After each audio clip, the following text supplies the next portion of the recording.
This is the Reluctant Leader podcast, the podcast designed to help you if you've landed a leadership role through no fault of your own and now need to find out what you should be doing. I'm your host, Mark Terrell, and have been there and know what it feels like and made all the mistakes. In each episode, I'll be getting to grips with a leadership topic by interviewing an expert in their field. You'll find out why they do what they do and take away some top tips you can use to become a more confident leader. For more content and to keep in touch with how the project is developing, go to www.thereluctantleader.co.uk. If you have any comments about the episode, you'll find me on LinkedIn, Facebook and Twitter. So let's crack on with the show.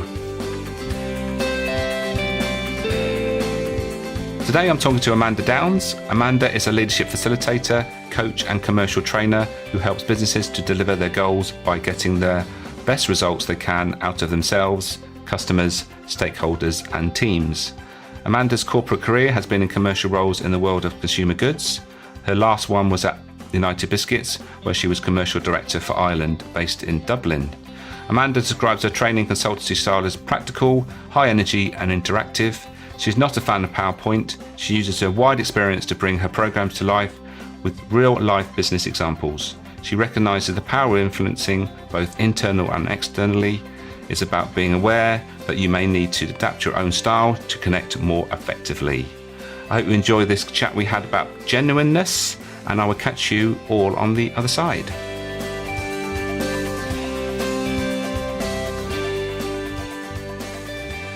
So Amanda, welcome to the Reluctant Leader podcast. Good morning. Yes, thank you very much. We're going to be talking about genuineness, which is probably someone thinking, well, what actually is genuineness? But they'll find out soon enough. But before we go down that route, I think we all want to know why you do what you do and what was the pivotal moment that took you down that path. Okay, well, thank you. So, Mark, why do I do what I do? Well, I do two things. I work with salespeople and have done that for a very long time, 30 odd years, both in terms of being a salesperson myself and then going through the ranks of account manager and so on, and then becoming a sales leader. And I also work with leaders, so boards and teams of people who are leading businesses and organizations through the huge changes that have to happen these days in order that businesses and organizations can survive. Why do I do what I do? Well, actually, it came from sales. So we work with, and I've worked with lots and lots of salespeople. And one of the things that they often say is, well, we know how to sell, or we thank you for helping us to brush up on how we sell. But actually, we're not really clear about what we should be doing. And it transpired that the strategy wasn't clear, and they weren't that clear about their customers and so on, and their channels and what they should be selling for what price, particularly what price actually. Yeah, I can resonate with that, because when I set out with my coaching business, I didn't really have any sales. My previous sales experience was stocking up a shop and selling from that environment, which is completely different when you're selling a service. Yeah. So absolutely. I was ill prepared sales wise, and probably marketing wise was probably something else that I didn't really pay enough attention to. But I think when you want to go into something to do good and make a difference, sometimes you forget about the actual skills that you need to deliver that.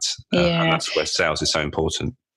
Yeah, and the reason that I got into leadership, and now a lot of my work is with leaders, particularly commercial leaders, with the Aspire group, which is my corporate business, is that actually those salespeople deserve to have some clearer strategy, and therefore up we went through to the sales managers, and then up we went through to sales director, and then up we went into senior leadership teams, so that they were absolutely clear and explicit about what they were looking for.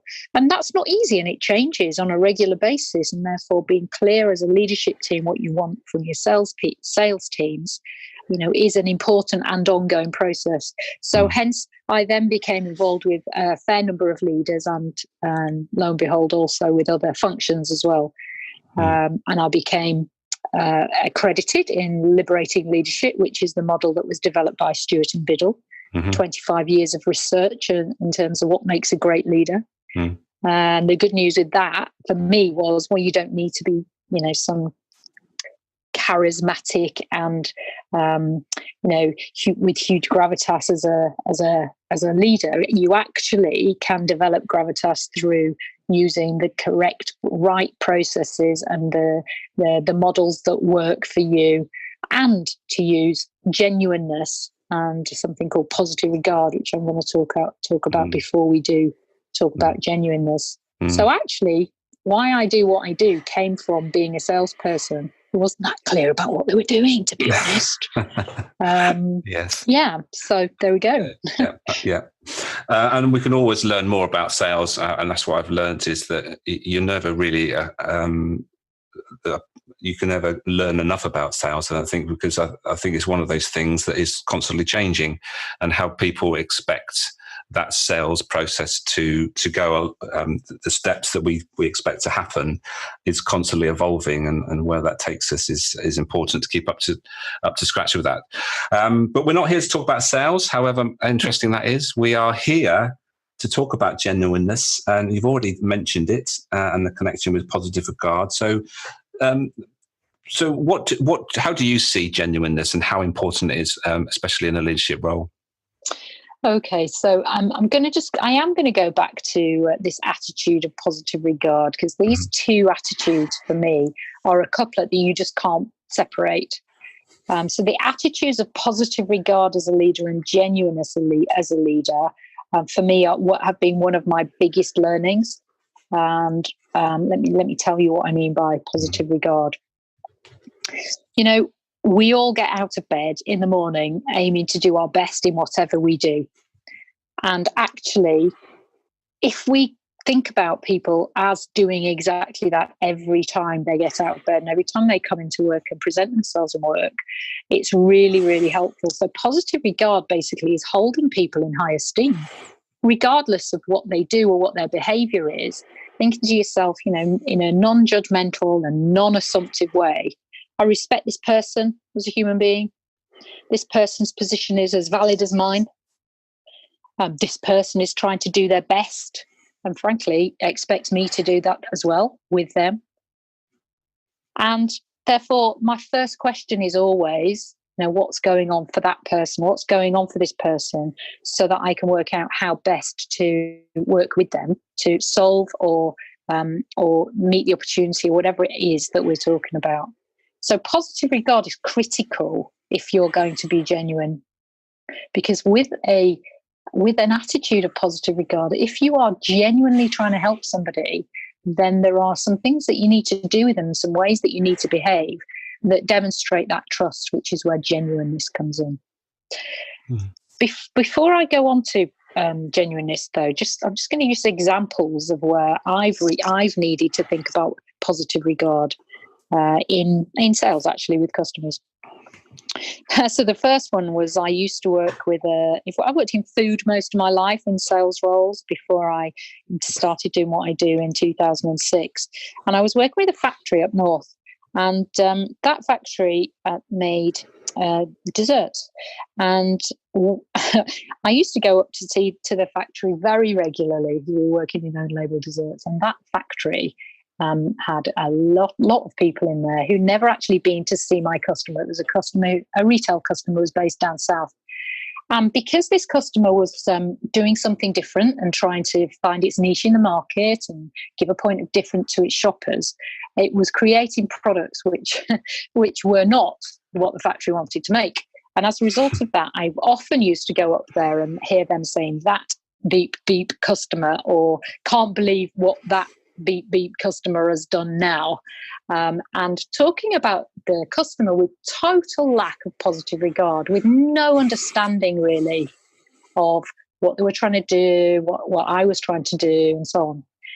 And I realized that that was my call. I, as the leader of that customer with the factory, should have made sure that they did understand what they were trying to do, so that they did have positive regard. And we did something about that. It helped a lot. So this is just an example of where you can find people talking really is that a word? Derogatorily, Yeah. derogatorily about people, and that really gets my goat. It really hits one of my values around positive regard. Yeah, I get that as well. And we're all guilty sometimes of wanting people to fit into what we're doing. And that's a great example of actually when people are trying to do something a bit different, and that it's actually understanding the reason why, and not really, not trying just to move them back into what we see as what they should be doing. Because, obviously that doesn't fit in what their plans are. But so, yeah, great example. Yeah. And, just coming back to sales, the attitude of positive regard helps so much when you're doing really important things and really critical things that we all have to do, like move or increase pricing, for example, that actually your customer, with positive regard for your customer is trying to do the best for their business as well. And therefore, as you enter a negotiation, to maintain that level of positive regard helps to avoid those sort of nasty tactics that sometimes people think that they need to employ with each other to kind of get one over, which is completely against an attitude of positive regard and genuineness. Yeah. So shall I go on to genuineness, Mark? I think you should. I think that's a great precursor to genuineness. But all I was going to suggest was that maybe some people find that quite easy to be have positive regard, and maybe some people probably find it maybe more difficult. We're all sort of different. Is that something you've come across? Yeah, absolutely. And it also depends on your personal style. If you have a style that says, I wonder what's going on for them, and a style that kind of automatically thinks bad in somebody, or thinks critically, it can be very easy to tell yourself stories about what's happening for somebody based on something they've done or said, their behavior.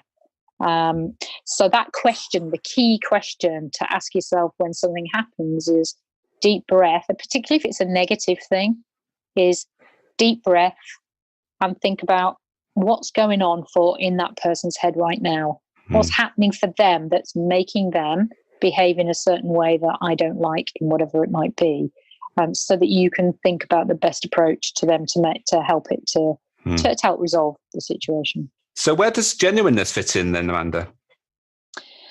So if we have true positive regard for somebody, then it is for me as a leader, as a human being, actually, it's our duty to be genuine with them.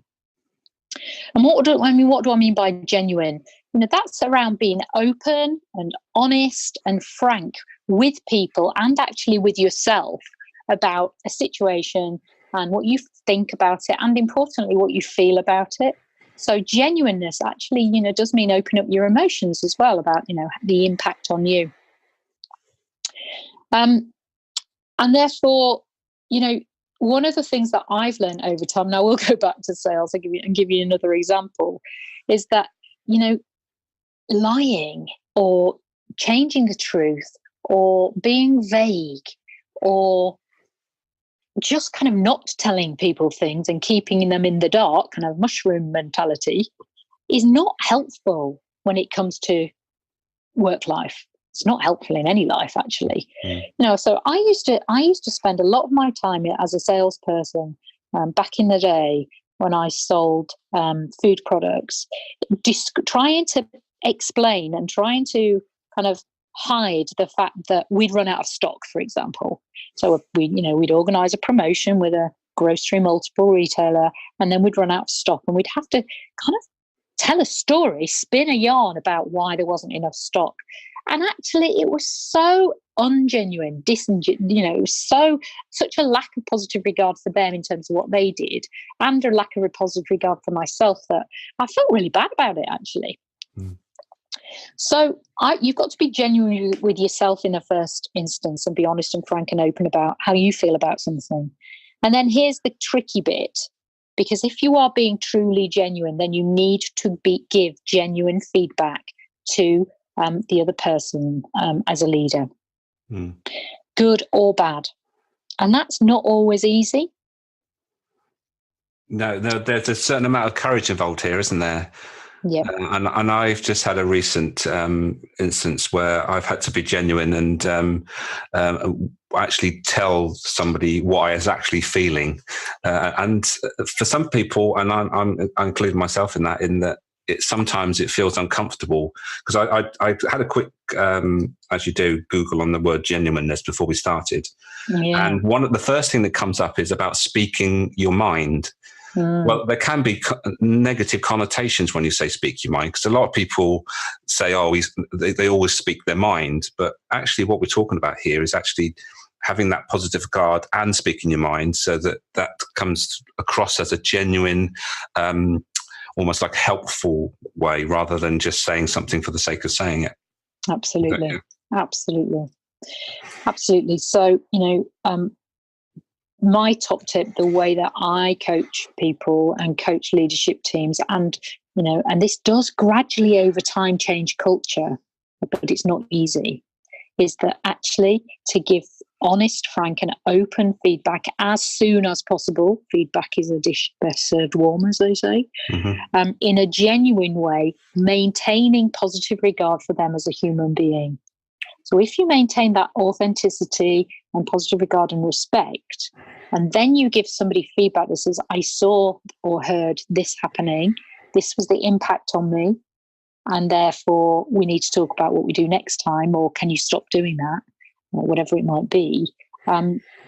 Actually, it's uncomfortable. It's uncomfortable, and it takes some courage even to start that conversation, and it potentially can be uncomfortable for the individual.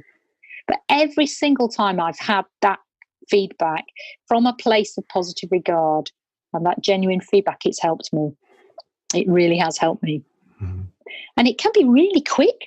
For example, you might say, really great feedback to somebody. When genuine feedback might be, let's say they're making a presentation, or they've been in front of a customer, or they've been talking to somebody.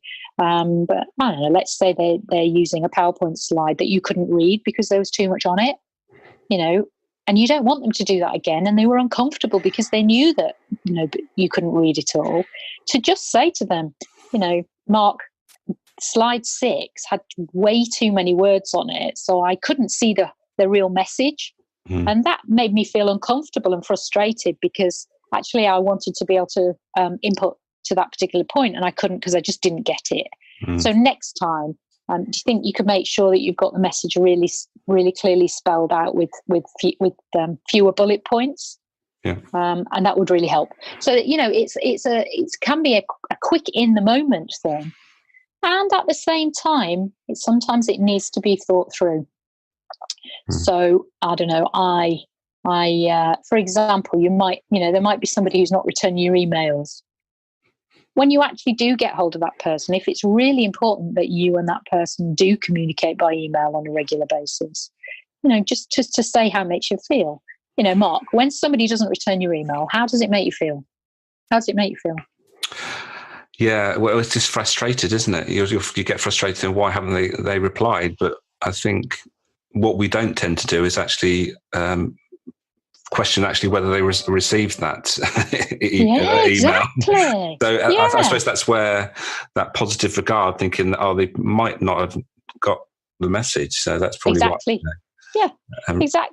Exactly. So we know that businesses and organizations, and we get lots and lots of emails. Sometimes we miss things, or we'll quickly read an email and then not answer it and think we'll go back to it, or we might we might forget about it, or there might be something going on that you need to go and speak to somebody else about it, and so on. This happens. This still happens to me, actually, and every single time I have to dial up that attitude of positive regard.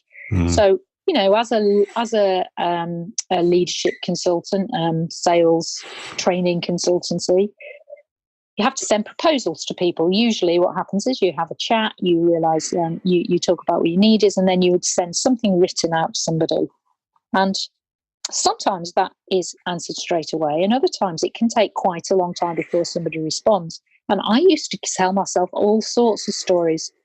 Well, they don't like it, or they haven't got the budget, or I got it wrong, or they've changed their mind, or something bad's happened. And I used to tell these monkeys on my shoulder telling me all these things. when actually it wasn't that at all.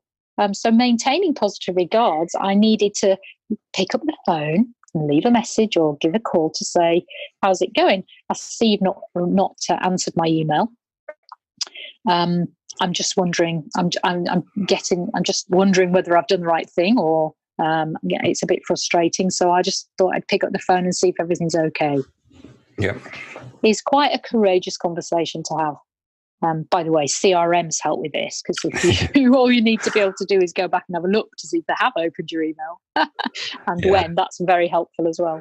But I can't let you go any further without mentioning that you picked up the phone. I did pick up that phone. What, to actually have a conversation on the phone? Is that what you're? Oh yeah, absolutely. We like those, as opposed to a WhatsApp or a Facebook Messenger or an email. Absolutely, yeah. But it's interesting, though, isn't it? When I think we're all guilty of thinking, well, the easiest thing to do is send them the message, send them an email, but picking up the phone can actually save time in many occasions, can't it? Where you actually have a conversation, clear the air. Oh, right, I can't do it at the moment because this, that, and the other's happening. I'll get back to you, rather than having a conversation over email, which might take days to actually come to fruition. Absolutely. And we're all very busy people, and sort of 10 to 1, you'll end up getting an answer phone message. But even then, it's better. My top tip, if you're going to give negative feedback over the phone, along those lines I've just described, is it's just to write it down so that you know what you're going to say. And all you're saying is, look, I get where you're coming from. I give you my honest feedback with trust and positive regard, because actually that's what you're really saying when you give feedback. I get where you are. I just need to tell you how I'm feeling. And then, suggest a course of action. Shall I give you a call, or shall I pop in, or let me know when you're ready, or whatever it might be. I guess what we're talking about here is not being judgmental, isn't it? It's not being jumping. No judgment, no assumptions. We're very easy at assuming. Very easy. It's very easy to do that.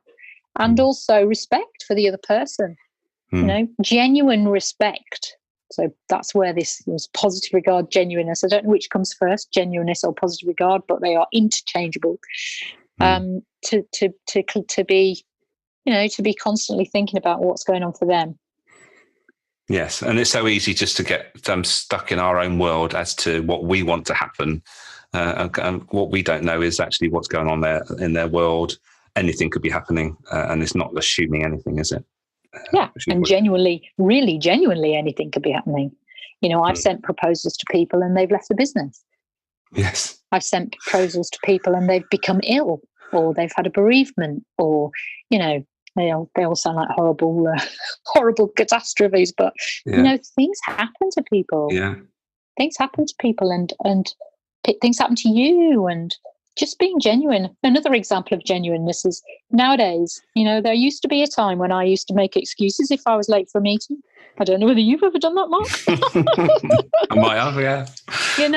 But nowadays, with positive regard for the other person who's waiting for you and it's their time, to be genuine in what's happening and just tell them the truth, tell them what's happening. And that leads to quite a much deeper level of connection. Yeah, and then we're getting back to trust here, aren't we? Because once you have shown that positive regard and that you are genuine, people start to trust us, don't they? And when you're in a position of trust, then you're more likely to win the business, and have a deeper relationship that is more meaningful and works for both parties.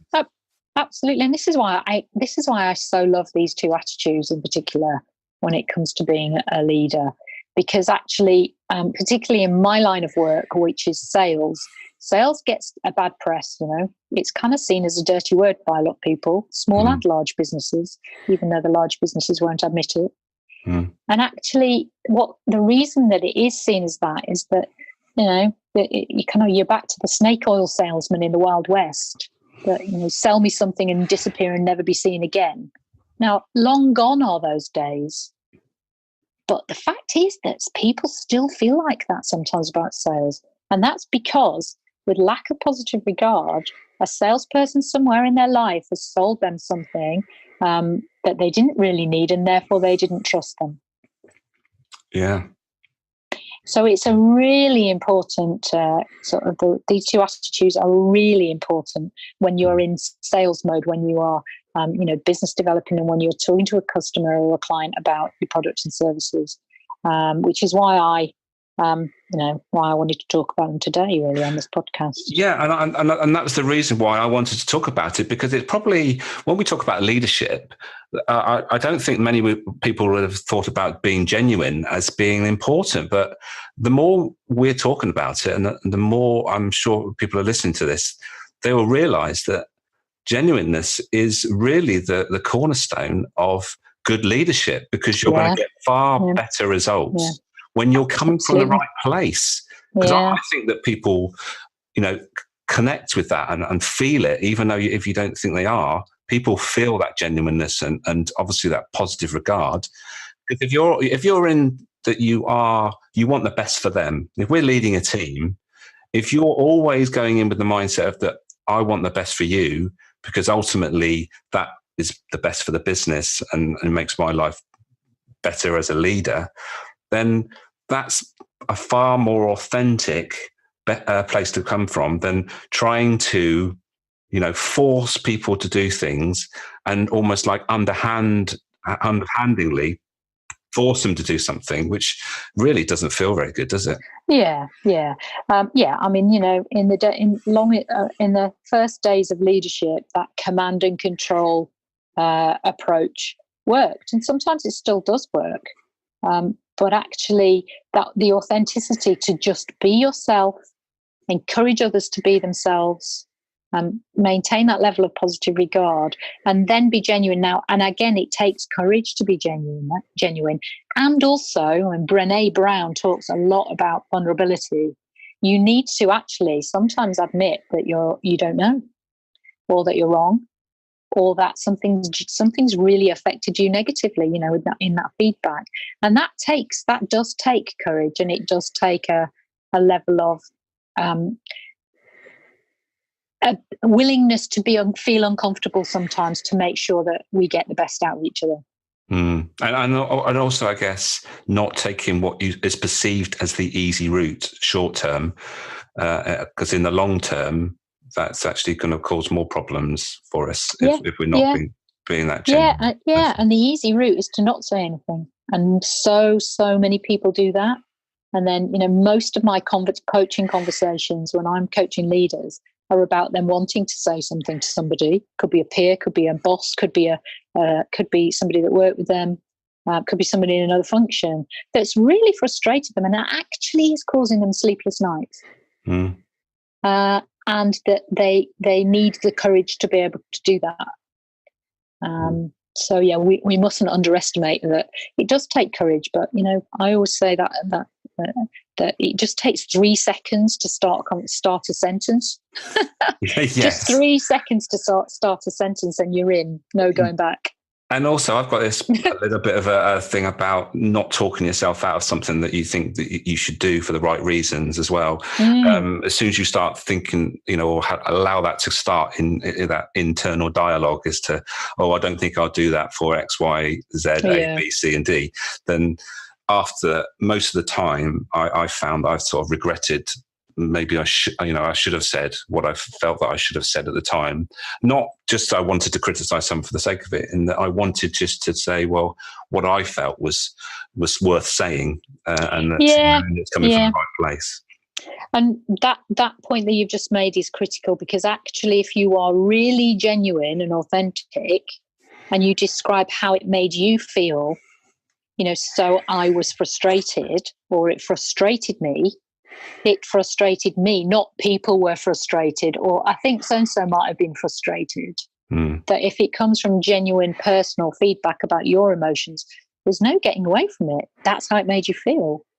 Yeah. And therefore, that you're telling them that's how it made you feel. And that's inarguable, actually. And therefore, it's, that's real genuineness. Real genuineness. Great stuff. Unfortunately, time is running away with us. So, as you know, I ask people to leave us with 3 top tips. I just wonder what those 3 top tips are that you're going to leave us with today. So thank you, Mark. It's been great talking to you. I could go on for a long time about the subject. So my 3 top tips would be, number 1, maintain positive regard always. Think about that person non-judgmentally, non-assumptively, and that they're trying to do their best. And ask yourself what's going on for that person. My second tip would then be to give feedback. So give that really clear, conditional feedback openly and frankly that builds trust. So what I saw or heard, the impact on me personally, and then talk about what you do next time. And then the third one is have that 3 seconds of courage. So, just be vulnerable and have that 3 seconds of courage and be prepared to be uncomfortable, and potentially that somebody else might be uncomfortable if it is negative feedback. Clearly, one of the things we didn't talk about was like reinforcement theory that says be genuine in your praise as well as your criticism. But people tend to focus on having the courage to be genuine when something needs to change, and it's awkward, don't they? So they'd be my 3: maintain positive regard, be genuine, give feedback, and have the courage to do it. Brilliant. Top stuff. So thank you, Amanda, for your time today. It's been a pleasure. I hope you've enjoyed it. I certainly have. Good. I'm glad to hear that. And hopefully we'll have a chance to talk again in the future. But for now, I will say thank you and goodbye. Thank you, Mark. Take care.